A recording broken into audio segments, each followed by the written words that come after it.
Fala comigo!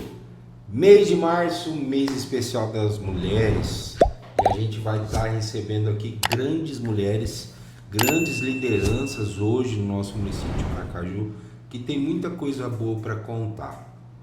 Para mim hoje é um privilégio receber ela aqui, porque além de para mim, uma das melhores secretárias que a gente está tendo no nosso município em termos de trabalho, e não só nessa gestão, mas na história da nossa assistência social. Realmente vai deixar um grande legado de trabalho, de conquistas, de evolução para a assistência social do nosso município de Maracaju. E não só isso, conheço ela há anos, amiga pessoal, tem um carinho enorme, é mãe, casada, tem 3 filhos, uma mulher extraordinária que merece contar um pouco da sua história. Bem-vinda! Obrigado por ter aceitado esse convite, Leis. Para mim é uma honra te receber aqui. Esse mês de março vai ser um mês para nós celebrarmos a força, a coragem, a sensibilidade da mulher. E hoje o Fala Comigo vai estar recebendo você. E eu quero saber, antes da secretária, antes da coordenadora do CREAS, antes da conselheira tutelar, antes de tudo isso, quem é a mulher Leisa? A mulher Leisa é apaixonada pela vida, pela família, pela conexão com pessoas, pela troca. Eu sou muito grata pela pessoa que eu me tornei hoje, através de pessoas que passou na minha vida, na UTC Marilena Zima, sabe? Onde eu posso, sempre falo dela, não é porque você é filho, a gente precisa lembrar e celebrar das pessoas que passaram na nossa vida e nos ensinaram. A Marilena foi uma grande amiga, conselheira, eu caí no conselho de paraquedas, fazia serviço social na época, mas mesmo assim precisei de um direcionamento. Ali eu tive acolhida, eu tive carinho, eu tive amor, eu tive respeito. Assim também quando eu fui para o CREAS, que foi um grande divisor de águas na minha vida. Eu estava conselheira tutelar há quase 9 anos, quando eu recebi o grato convite do nosso prefeito e da antiga secretária Dirlene para assumir o CREAS. Também tive experiências exitosas, maravilhosas, o que eu falo muito que me propagou para eu estar hoje onde eu estou, né? Nessa missão de fazer a gestão da pasta da Secretaria de Assistência Social. Um convite da minha querida Dirlene, ex-secretária e chefe, que se tornou uma amiga, confiou no meu trabalho. E eu sou muito assim, Robert, eu sou muito grata. Eu aprendi a ter a gratidão e respeito e nunca esquecer quem te impulsionou a você chegar a lugares que você achava que você não podia estar, achava que você não podia chegar, mas que mostraram a força e a coragem de uma mulher. Eu acho que duas mulheres que deram pontapés iniciais para uma trajetória que vai marcar toda a minha vida, toda a minha existência. Leisa, quando você fala desse legado de várias pessoas que passaram na sua vida, eu tenho certeza absoluta que não foi fácil você chegar até onde você chegou, e com certeza eu acredito que você tem um futuro promissor de uma grande liderança que hoje você exerce dentro do nosso município de Maracaju. Mas esse lado da mulher, não só da mulher em si, mas da uma mulher negra, certo? Onde não vem de família abastada, isso. Entendeu? Teve todo esse processo todo de começou um curso, daí parou, voltou e caiu na assistência social e tudo mais. Como que você vê para essas mulheres que vão estar assistindo a gente, e principalmente essas mulheres que de repente estão se vendo em você para chegar onde você chegou? Porque eu vejo assim, ontem eu falei com a minha cunhada e eu falei assim, a gente tem que ser muito grato a Deus, às vezes, as pessoas que a gente passa pela nossa vida. Só que às vezes as pessoas passam pela nossa vida e a gente não aproveita as oportunidades. Bem isso. Você sabe que eu faço uma correlação muito grande quando eu tô com algum desafio, alguma coisa que me tira, traz preocupação, principalmente na vida em trabalho, que eu faço a correlação de quando eu era uma vendedora de loja, que ninguém lembra. poucos lembram, há muito tempo atrás. Ou quando eu fui aquela atendente do Video Center. Eu trabalhei ali, eu tinha 13 anos, fui muito bem acolhida. Foi meus primeiros patrões aqui em Maracaju, Jorge e Clarice, qual eu tenho muito carinho, muito respeito. Aprendi muito. As minhas broncas, Robert, era tudo num papelzinho. Eu achava aquilo de uma delicadeza, porque a gente não se encontrava. Eles eram dentista, então ali ficavam os recadinhos carinhosos. E às vezes ali puxando um pouquinho da orelha, não rebobinou a fita, tal. Então, acho que um pouco que eu trago isso pro meu cotidiano. Trabalhei também com a Flávia, da Top Pele, aprendi muito, conheci as mulheres da nossa sociedade muito ali, numa boutique, né? Trabalhei com a Loreanis, a Aline Anis também. Então, eu fui estudar depois de casada, porque na época... não deu, não dava, não me encontrava no curso. Fiz um ano de direito, não gostei. Fiz um ano de psicologia, não me encontrei. Todo mundo passa por isso. Acho que a gente escolhe a profissão muito... Sai do terceiro ano, já tem que escolher a profissão que você vai exercer pelo resto da vida. E eu acho que profissão tem que ser entrega, tem que ser paixão, não é dinheiro, propósito. Eu tenho que querer estar ali, eu tenho que querer fazer a diferença, eu tenho que ter aquele algo a mais e me sentir bem onde estou. Então, quando eu fui morar, que eu me casei, que eu fui morar em Chapadão do Céu, Goiás, eu tomei um choque de realidade. Por quê? Porque eu não tinha um ensino superior completo, eu não tinha nem um magistério, e ali estava começando a usina, e eu não encontrava emprego, a não ser assim, não desmerecendo nenhuma profissão, jamais, que a gente precisa de todas as profissões, mas eu não encontrava emprego, só de camareira, de cozinheiro. Eu falei, meu Deus, eu preciso estudar, eu preciso retomar meu estudo, porque se eu tivesse um magistério, eu estava dando aula hoje aqui, e eu não tinha.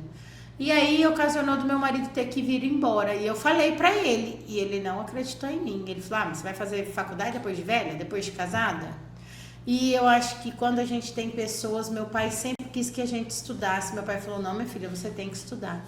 E também uma pessoa que hoje, que eu tenho muito carinho, já não viva, falecida, mas que me oportunizou isso e me ajudou, foi o deputado Ari Rico.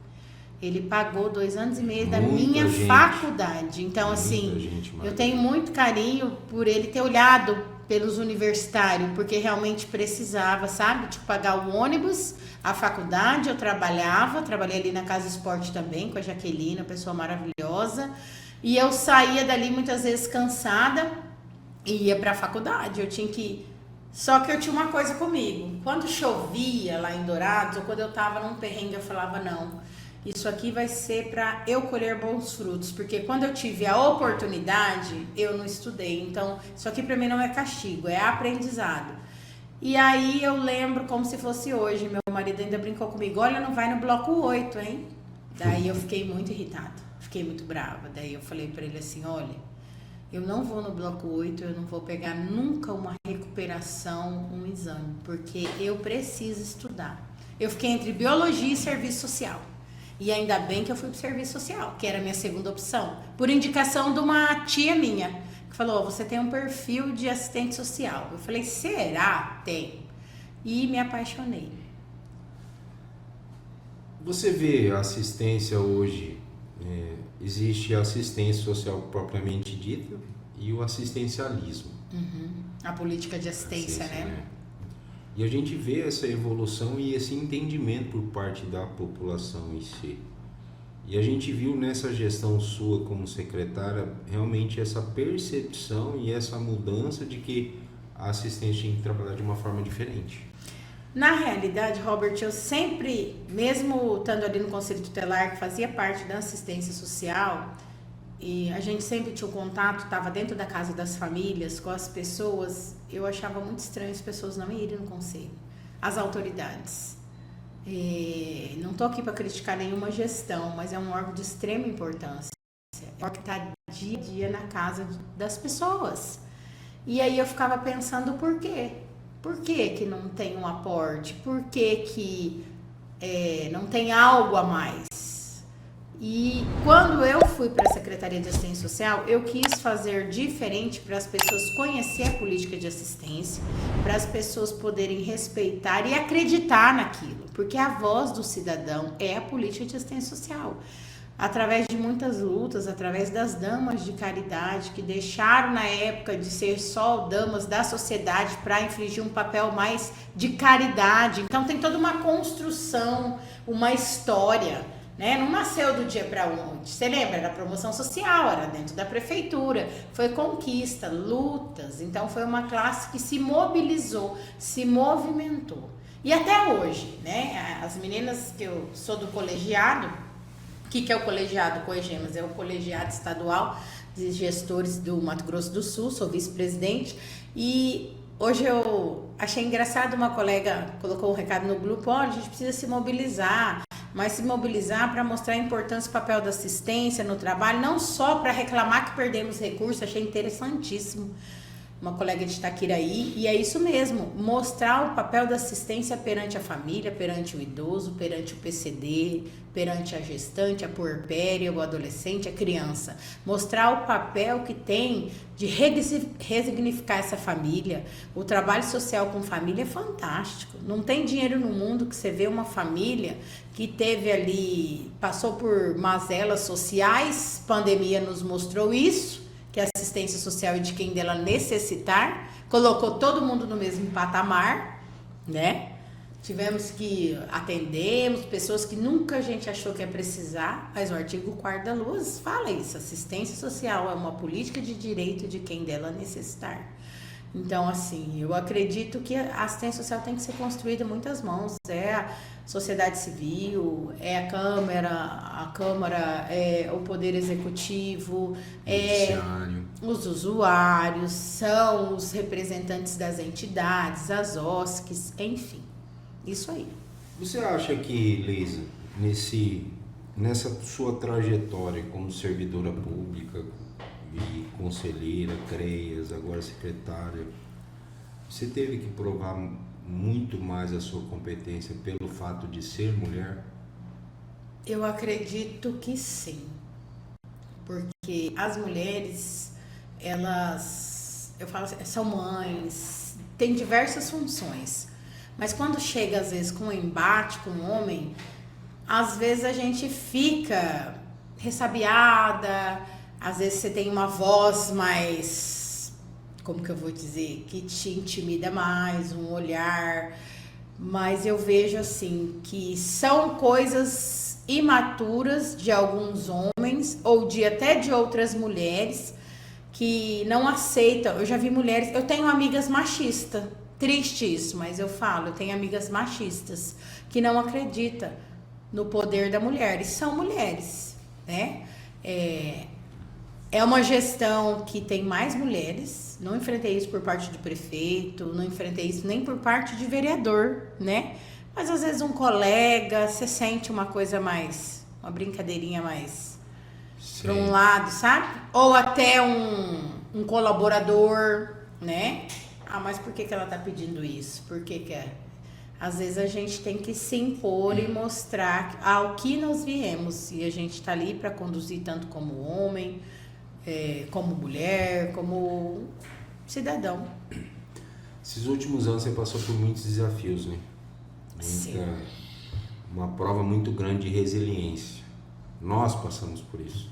É difícil. E você pensou em algum momento desistir? Não por tudo que o meu pai e minha mãe me ensinou. Por tudo que a gente não esperava. Meu pai foi acometido de um câncer da noite pro dia. E ele veio a falecer, ele ia sobreviver 6 meses, ele sobreviveu 2. E eu gestante, a minha irmã gestante, a minha mãe que no caso era doente e meu pai que se foi primeiro. Em 1 ano minha mãe foi junto. Eu falo muito que ela morreu de amor, né? Não conseguiu conviver. E aí sempre pensei, se eu cair, todo mundo cai. Não com ar de superioridade, mas minha casa cai, meus filhos caem, meu marido cai, minha irmã cai. Então eu pedia muito para Deus me ajudar, e me ajudou, e é importante falar que eu tive ajuda também de psiquiatra, tá? Dr. Francisco, pessoa que eu tenho um carinho enorme. Eu tive a ajuda da doutora Samara, que me suplementou, que me ajudou. Eu tive a ajuda também da minha psicóloga, Ana Paula Servo, que eu faço terapia até hoje. Eu falo assim, que se eu tivesse largado na época, tipo assim, eu não feito nada, eu vou tentar superar o luto sozinha, eu não tinha conseguido. Tive muita ajuda da Vanessa De Biasi, que eu tenho um carinho, que eu comecei na terapia sistêmica. Primeiro de tudo, eu fui na terapia sistêmica. Para não perder o meu eu, para ver minha essência. Eu acredito muito na terapia sistêmica, eu acho que terapias alternativas estão aí para ajudar. E um suporte que ninguém imagina, mas foi a musculação. Através do exercício físico, me ajudou muito quando eu queria cair. O professor Alexandre, que é meu personal. Então, assim, é um conjunto. Pessoas, a gente trocou muita ideia sobre o luto. Então, assim, você falar, cada um tem uma forma de luto, né? De extravasar. De falar ou não falar, de guardar. Eu sempre gostei de falar, de conversar. Eu acho que isso para algumas pessoas serve como testemunho, né? Porque não é todo mundo que sabe lidar com tudo isso, entendeu? A nossa história é muito parecida com isso. Muito. Eu lembro que quando eu perdi meu pai, eu enterrei ele no sábado, na segunda eu estava aqui dentro dessa sala, assumindo o escritório no lugar E as dele. pessoas não julgam. Entendeu? E na verdade ninguém veio me perguntar O que se eu você tava tá bem, sentindo, se você tá bem. Muito pelo contrário, era e aí, Robert, o nosso processo, como vai ficar, aquela coisa toda e tal. E na verdade foi literalmente assim, 1 ano e 1 mês diferença de um pro outro. Então, realmente, eu acho que muito parte da fé, da gente Isso, me entender, ajudou muito, nossa. da gente entender. E é todo esse processo onde envolve o lado físico, o lado mental, o lado espiritual, para que a gente possa buscar esse equilíbrio.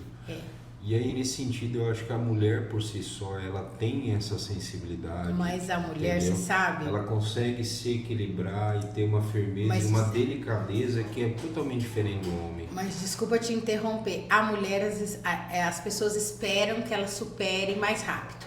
Porque ela é mãe, porque ela é esposa, porque ela trabalha fora, porque ela é mulher. Parece que as nossas dores têm que ser menores. Era isso que eu sentia. No sentido assim, muitas vezes meu marido, ele não entendia porque eu chorava. Não queria que eu chorasse. E eu falava pra ele, eu tenho o direito de chorar, eu vou chorar. Eu vou chorar porque eu tenho que ter o direito de chorar, porque é o que eu tô sentindo. Eu não vou não falar dos meus familiares, do meu pai e da minha mãe. Eu não vou, eu entendo, eu não quero assustar as crianças, mas eu tenho o direito de chorar. Pelo menos na hora que eu for tomar banho, que eu vou dormir, eu vou chorar. Porque eu tenho a necessidade de chorar. Esse campo espiritual, Robert, ajuda muito. Eu sou das equipes de Nossa Senhora, respeito todas as religiões. Minha equipe, Nossa Senhora das Dores, me ajudou muito nesse processo, através de oração, de terço, de novena. Porque a gente tem que se apegar a um ser maior e não tentar, acho que entender. Porque se você quiser tentar entender, você fica louco. Cara, tipo assim, meu pai, forte pra caramba. Quem conheceu o Adão, Parentinho, Ponchito, o Nego Adão aí, não saía da lotérica, não saía aqui do mercado, figura conhecida, sou muito churrasco para universitário, para político. De repente o cara some de circulação. Ninguém vê mais. Quando vê, meu pai morreu num feriado, dia 11 pro dia 12. De repente, eu passei por coisas que tinha gente que ano passado, cadê seu pai? Nunca mais vi seu pai, tá só lá em Campo Grande, porque ele tinha mudado também. Então você leva aquele choque, depois você volta. Passei por isso semana passada. É horrível, né? Porque te remete a coisas, porque eu me pego pensando também. Eu fui para Campo Grande, tô indo lá, tô fazendo esse caminho de ir. Eu tinha muita resistência, só ia a trabalho mesmo, porque era uma cidade que meu pai amava também bastante, ficava lá. Então, os lugares que você passa, as coisas que ele fazia, eu tento repetir. Eu vou lá no lugar que ele comprava um bolinho de carne, eu vou lá no Cooper, eu sento, eu olho para eu tentar sentir. Eu não posso ter resistência a esses lugares. Por muito tempo eu evitei passar na frente da casa. Hoje eu passo para ver, tenho lembranças. Então, assim, a gente não pode esquecer as memórias, a voz, né? Quer fugir do nosso pensamento. Escuta alguns áudios para eu lembrar da voz. Essa conexão. Eu sempre fui muito ligada com meu pai e com a minha mãe. até quando eu casei. Foi um dos desafios que eu tive no meu casamento. Porque o meu marido, eu obedecia mais meu pai do que meu marido. Pegando esse lado família agora, casamento. Então, eu vejo o seu marido assim como um baita de um parceiro. Demais. Meu marido... E assim, não só ele, mas a gente vê o lado da mãezona que você é também. É. Como que você consegue fazer esse equilíbrio? Porque querendo quantas e quantas vezes eu te liguei fora do expediente, fora do horário, para que a gente pudesse atender uma demanda de repente aí que a população estava precisando, e às vezes de repente você estava naquele momento com o seu marido do lado. A gente já teve um momento ali de estar junto conversando na Praça Central com os nossos filhos brincando junto. Então assim, como que você consegue equilibrar tudo isso? Primeiro de tudo, eu fiz meu marido comprar minha ideia, porque eu podia não ter aceitado o convite. Eu aceitei um convite. Hoje eu sou uma pessoa que eu trabalho para o setor público e onde acontecem situações que pode ser de madrugada, um auxílio funeral de madrugada, tarde da noite. Não tinha essa situação do conselho tutelar que eu não desligo, né? Eu não desligava porque ele ficava de plantão. Então eu fiz ele comprar essa ideia. Então ele fez um papel ali para me dar apoio e me ajudar, apesar que ele é do agro, né? Totalmente diferente do que eu trabalho. Ele respeita muito, a gente conversa muito e ele é muito meu parceiro. Sem ele eu não conseguiria. Até por conta das crianças. E eu vejo de uns anos para cá até uma mudança do jeito dele junto com a gente que é do setor público, né? É porque ele não entendia, né? Tinha essa coisa dele não entender até o papel do vereador e me perguntar, mas isso e aquilo. Não é assim, olha, é esse caminho. O agro também precisa da política. Nós não temos uma senadora maravilhosa, Tereza Cristina, que tem levado o nome do agro, tem brigado, tem lutado, deputados fantásticos, Rodolfo Nogueira, enfim, afins aí que ergue a bandeira do agro, né? Tem levado o próprio nosso ex-governador Reinaldo Azambuja aí, né? Eduardo Riedel, nosso governador agora, produtor rural. Então, assim, esse pessoal também precisa de um espaço, precisa conquistar mais coisas, incentivos, também sofre penalidades quando falta de recursos. Então, ele começou a entender, né? Depois que eu vim para dentro da gestão, essa parte ele começou a entender e nunca me cobrou, nunca, você vai chegar tarde. Às vezes ele fala, eu vou ficar aqui com as crianças, tá? Eu preciso ir? Fala, você quer ir? Quer se divertir? Quer tentar, quer conversar, quer trocar uma ideia, como é a festa da linguiça, como é a exposição? Eu quero. Não, eu não quero. É muito engraçado, porque o ano passado ele foi comigo na festa da linguiça. Só que ele não foi só pro show, ele foi para ficar ali comigo. E ele viu a atenção que a gente precisa dar para os deputados, conversar, as articulações. As pessoas não sabem, acham que é só uma festa.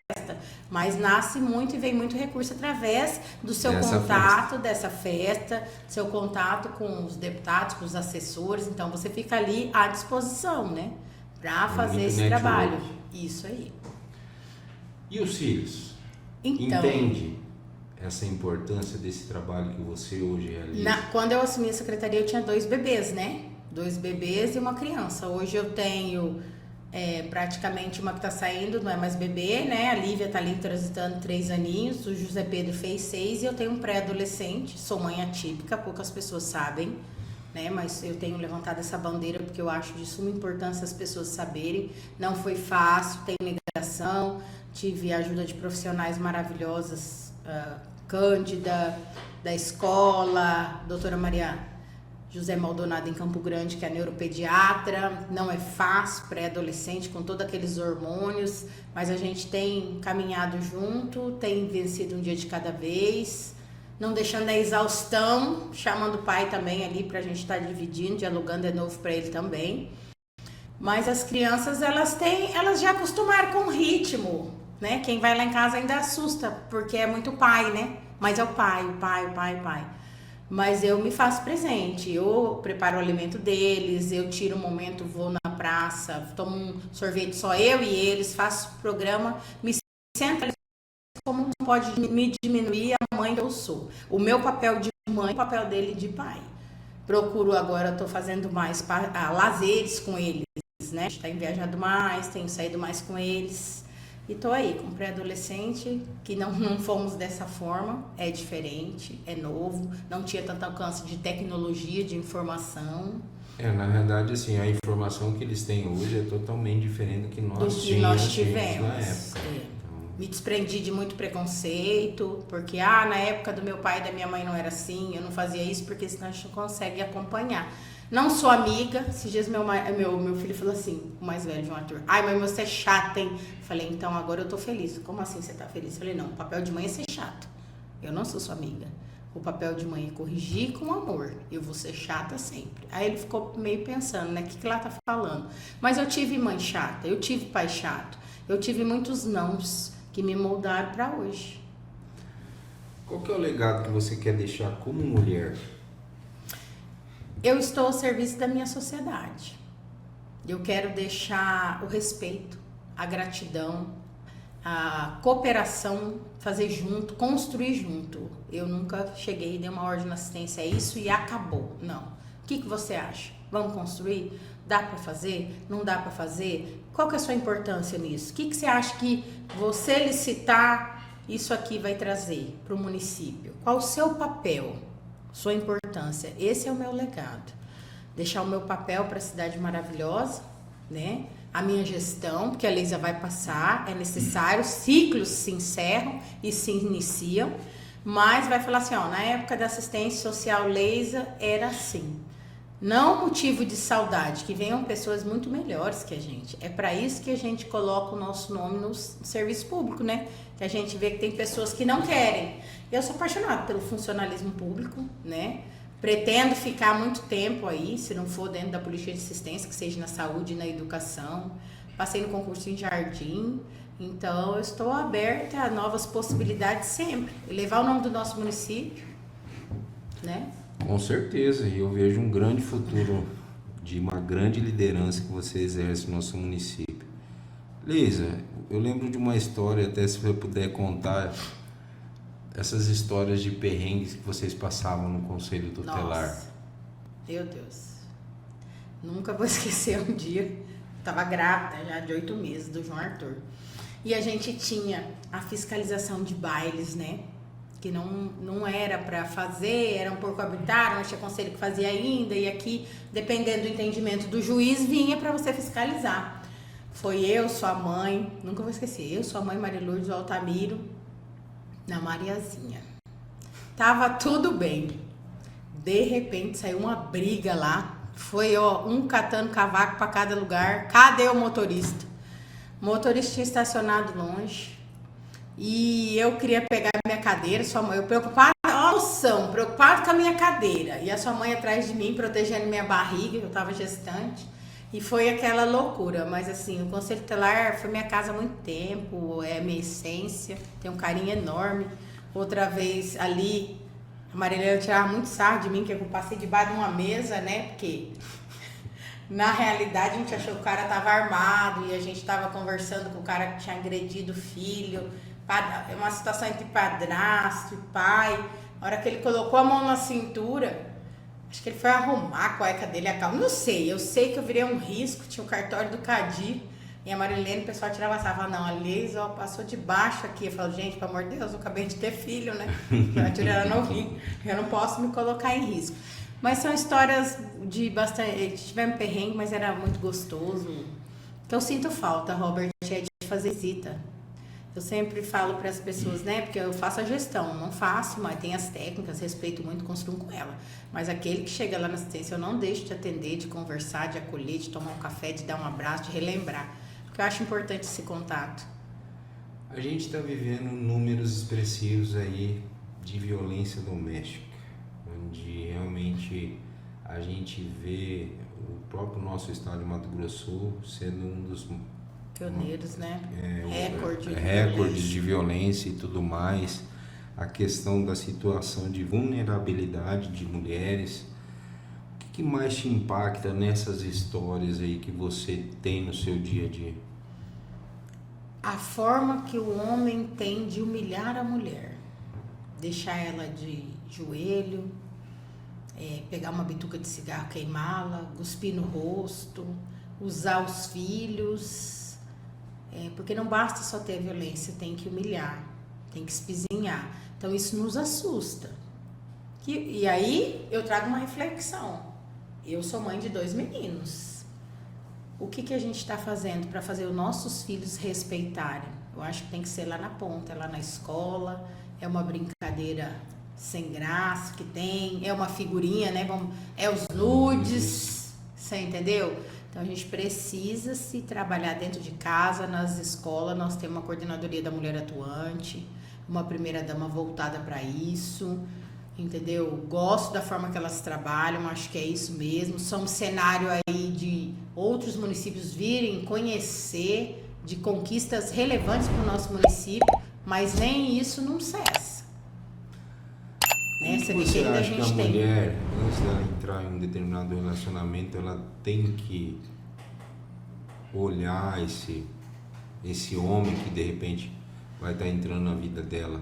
Eu vou dar um exemplo. A gente pega aquela história da repórter ali de Campo Grande que sabe, o que Robert, tinha todo acesso à informação para descobrir. Codependência emocional. Sabe, de que tinha toda a informação de buscar para conhecer que o cara já tinha passado por processos de agressão e tal. Ninguém salva ninguém. Eu tenho isso comigo. Ninguém salva ninguém. Você vai mudar, você vai melhorar, você vai querer fazer alguma coisa se você quiser. Então, uma mulher jornalista, uma mulher... Mas e a dependência emocional? Como é que estava a saúde mental nela? Por isso que eu falo, a mulher tem que se arrumar para você, entendeu? Para ela mesma, fazer coisas que dão prazer. Ah, hoje o meu legal, eu vou chamar minhas amigas e vou tomar um café.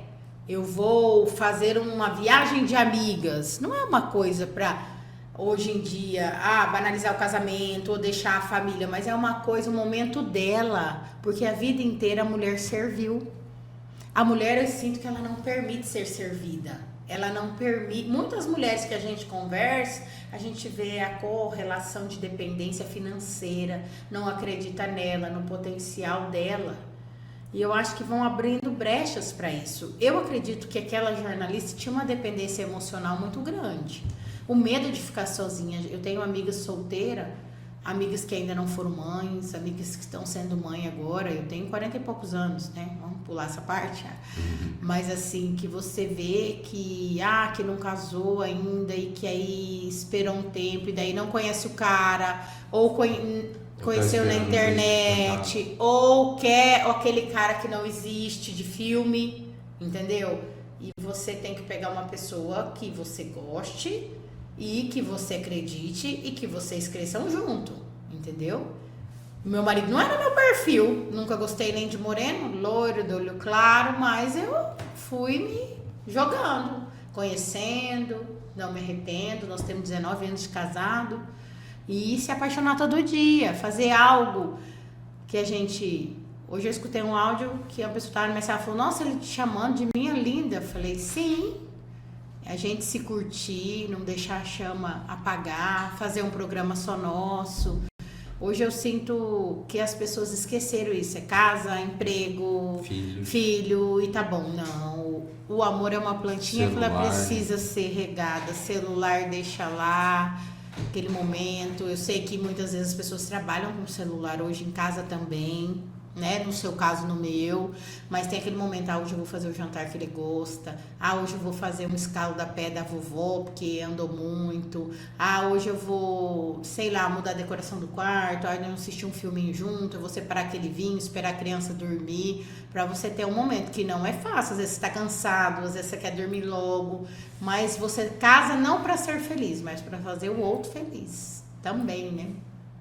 E aí você acredita, por exemplo, que a gente vê que as políticas públicas que vêm crescendo e ações faz com que realmente haja mais denúncia e, consequentemente, por isso, um número maior de casos sendo hoje registrados? Com certeza. Com certeza. Hoje a gente tem vários canais de denúncia, hoje a gente tem sinais, hoje você vê as equipes preparadas. Sinal. Isso aí, sinal, ou um X na mão do batom vermelho. Hoje você vê equipes preparadas da polícia, né? É a pizza, é o remédio, Tivemos aqui até a situação em Maracaju. Hoje a gente vê também pessoas que não compram essa ideia saindo dos cargos, a pessoa que não tem perfil, que é machista, que não acredita na mulher, porque você não acreditar numa vítima, você pode colher a consequência depois. É o que a gente fala. É o vizinho, uma coisa é você ouvir ela chorar e você conseguir acolher. Outra coisa é no outro dia você ter que ir no velório dela porque você sabia que estava ocorrendo uma violência e você não se intrometeu, né? É um custo muito alto. E a gente vê hoje isso realmente na prática dentro do nosso município, essa engrenagem rodando legal, onde começa desde lá a nossa polícia militar. Sim. Onde a gente quer aqui aproveitar e mandar um abraço para o nosso coronel, mas em especial a Gibim. Isso, que fez a diferença, né? E não só ela, mas outras policiais mulheres Sim. também, que mostram essa rede. Natália que passou por aqui, Entendeu? não tá mais, mas fez um trabalho fantástico também. E daí vai pro CREAS. Coronel Neide, que tá lá na ponta, lá na estrutura de tudo, né? Foi a primeira comandante geral aí do estado. Isso. Então, No CREAS ali também, pessoal. Conselho Telar. você vê que hoje essas políticas, essa situação faz com que a mulher ela tenha essa coragem para romper esse ciclo de violência? Com certeza. Hoje ela tem muito mais apoio, ela tem muito mais aonde denunciar, aonde ir, uma forma que tem muitos que fazem de uma forma anônima, que as pessoas nem imaginam, né? Tem a Casa da Mulher Brasileira em Campo Grande, que já foi aporte para nós, as meninas da alta complexidade já levaram família, né? No caso a mulher e os filhos. Tem ali a escuta especializada, que foi através do CMDCA com você, que trouxeram uma pessoa excelente, a Noêmia, para capacitar a nossa rede aí, né? E foi de suma importância, juntamente com a Coordenadoria da Mulher. Eu acho assim, os homens mudaram, hoje a Câmara participa, a Câmara faz algo voltado para a mulher. O prefeito tem um outro olhar, isso aí conta muito o gestor, a liderança, ter esse respeito. A maioria das secretárias hoje são mulher. Quando isso aconteceu? É uma gestão que respeita a mulher, que a mulher tem espaço de poder, que a mulher tem um espaço de liderança. Você não acha que, por exemplo, hoje... Só falta uma vereadora mulher e uma prefeita mulher. Por que não? Por que não? Pois é. Por que não? Entendeu? Leisa, eu assisti esses dias um depoimento, na realidade, mas era um discurso da senadora Damares.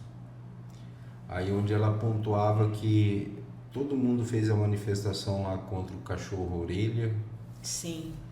E a Ilha de Marajós, né? Sabe? E aí agora a gente semana eu estive em Brasília esses dias atrás, e aí vendo o povo festejando o carnaval, aquela coisa toda, e ninguém se atentando à prisão, por exemplo, daquele piloto da Latam que coordenava uma rede de prostituição infantil, onde existia uma mãe, existia uma avó que vendiam as suas netas, crianças com 10, 11, 12 anos, com documentos falsos, sendo levadas aos motéis. Sim.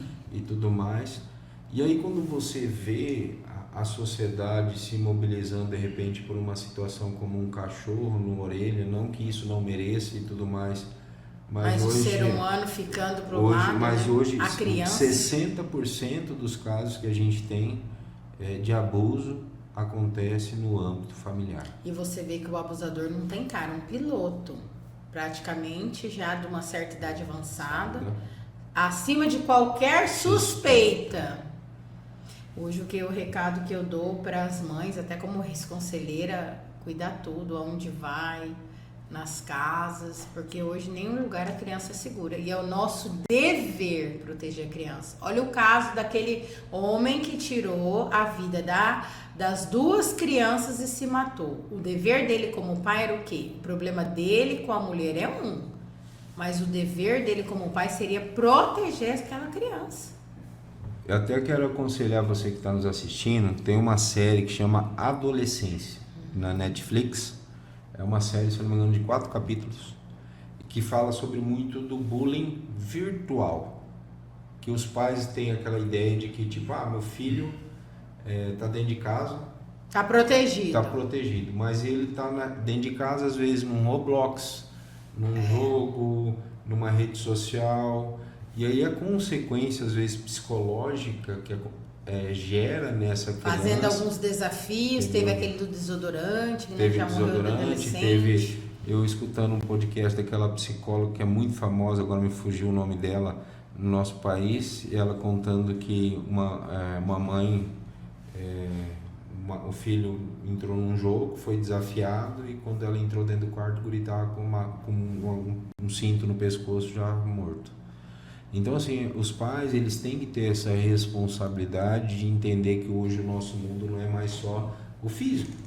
Tem um mundo virtual e a consequência disso, às vezes... A IA tá aí, né? A IA tá aí. Então, isso realmente tem impactado várias famílias, inclusive essa rede de abuso sexual infantil. Hoje aqui em Maracaju, como que a gente tem trabalhado isso como política de assistência social? Através do Conselho Tutelar do CREAS, na prevenção, 18 de maio, 6 de outubro também, mas quem trabalha dentro de CREAS e dentro de Conselho Tutelar, a gente acha que em Maracaju não tem, né, gente? Mas tem também. Teve um caso esses dias do Conselho Tutelar de exploração sexual, a mãe também, vendendo a filha de 12 anos. Teve um caso de um cara preso em Vista Alegre com pornografia infantil no computador. Sim, então eles estão trabalhando tanto na prevenção como no combate, junto com o Ministério Público, com o Judiciário.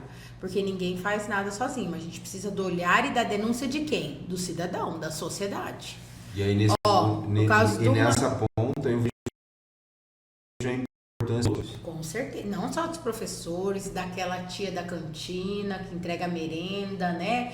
Da inspetora que tá lá no portão, de ver aquela criança mais apática, abatida, mais se isolando de outras crianças. Também, eu acredito que vizinho, agente de saúde é fenomenal. A gente é fantástico, ele entra dentro da casa das pessoas sempre, é uma das nossas portas de entrada de denúncia que tem nos ajudado muito. Um abraço aí para os queridos agentes de saúde que têm entrado nos lares e feito a diferença, porque não tem medo, muitas vezes nos procuram, tanto de violência contra idoso, contra a mulher, principalmente da criança. E assim, a criança tem que estar na escola, tem que estar dentro de um projeto, tem que estar dentro da Mirim, tem que estar numa ação jovem para poder se desenvolver, porque eles acham que a criança até 12 anos, mas está em desenvolvimento, tanto é que as nossas leis falam aí, de maiores a partir de 18 anos.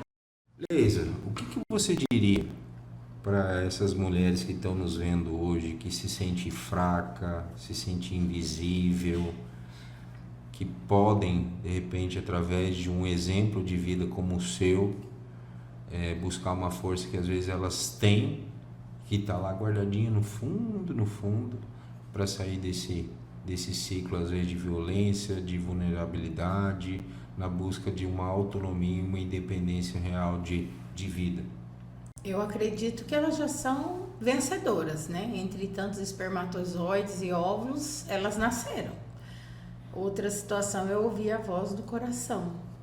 Se aquilo não te faz feliz, se aquele carinho você acha que não é legal, ter a coragem, buscar a coragem de poder se libertar daquela situação. Porque para tudo se dá jeito na vida, só não se dá jeito para a morte.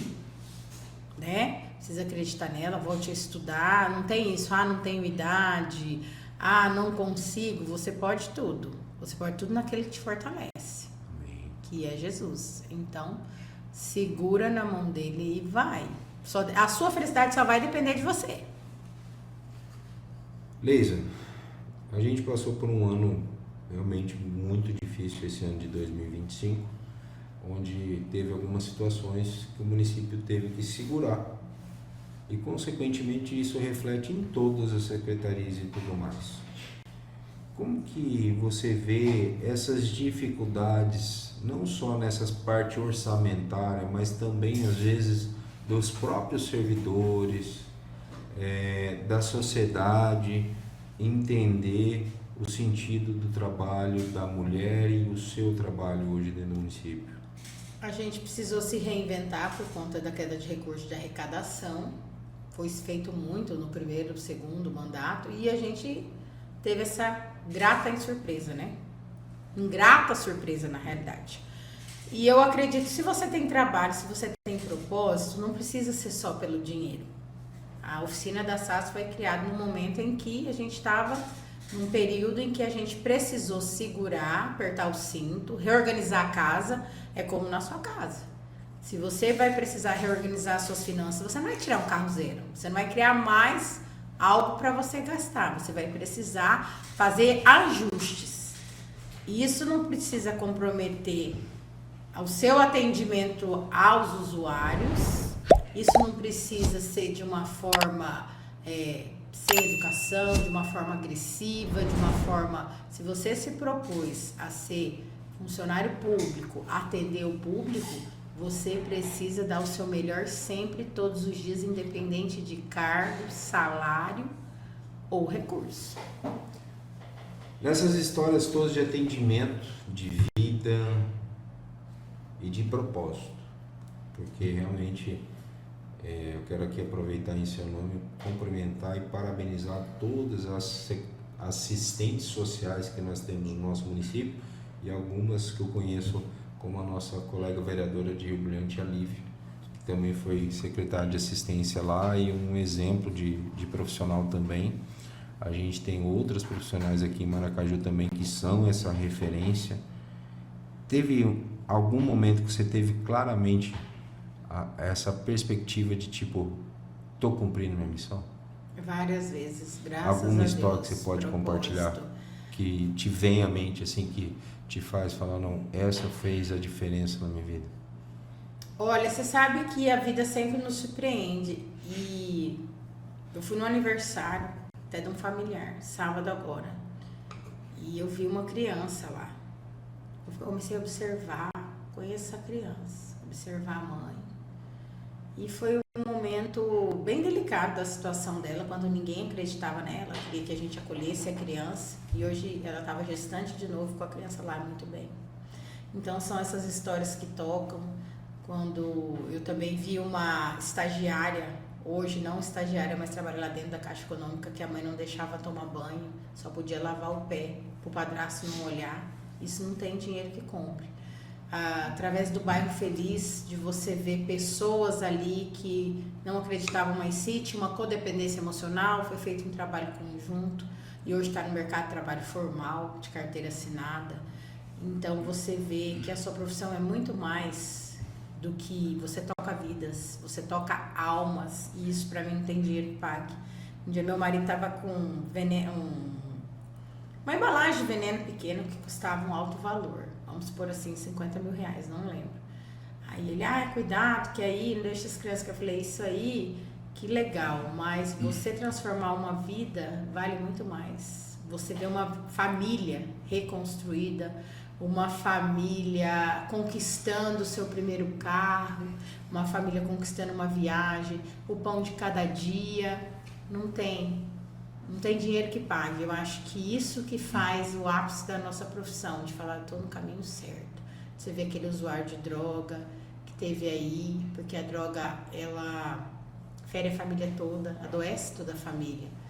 As pessoas que passaram ali no CRES, no tempo que eu estava, de ter se recuperado, de hoje estar casado, estar com filho, estar com família, de vir falar com você não sabe nem como agir, você pode expressar ou não, né? Porque você fica até assim, todos os casos são sigilosos, a gente dá exemplo, mas não fala o nome, protege sempre o usuário, mas aquele que realmente, hoje a gente estava falando de uma pessoa que trabalha até como servidora pública, que no passado teve muito problema com bebida, com jogatina, e se refez, processo seletivo, trabalha, contribui muito com outras famílias. Então, assim, isso não tem preço, tem valor. Isso são coisas que enchem o meu coração de gratidão, de alegria, de falar obrigado, meu Deus, por eu ter sido instrumento, através do meu trabalho, de coisas, de pessoas que você acreditou, às vezes entrou ali na assistência, limpando o chão, hoje está na licitação.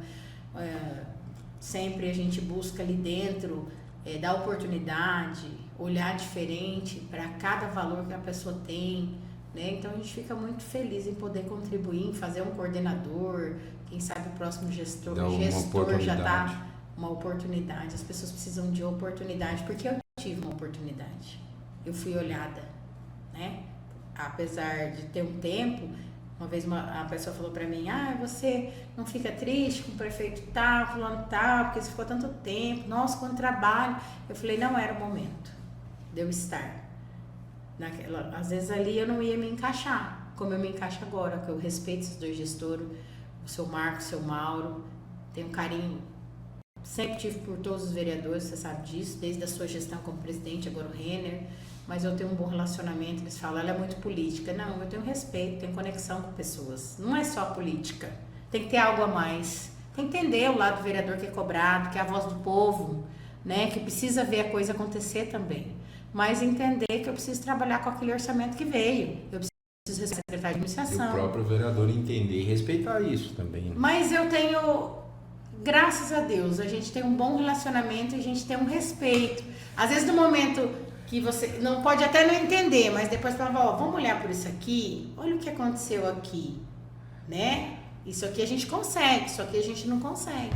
Eu lembro que a gente fez um café com todos os secretários, acho que foi ano passado, na gestão logo no início da gestão do Renner, e aí fizeram a reunião com todos os secretários, todos os vereadores e tal, e você saiu bravo porque nenhum vereador te perguntou nada.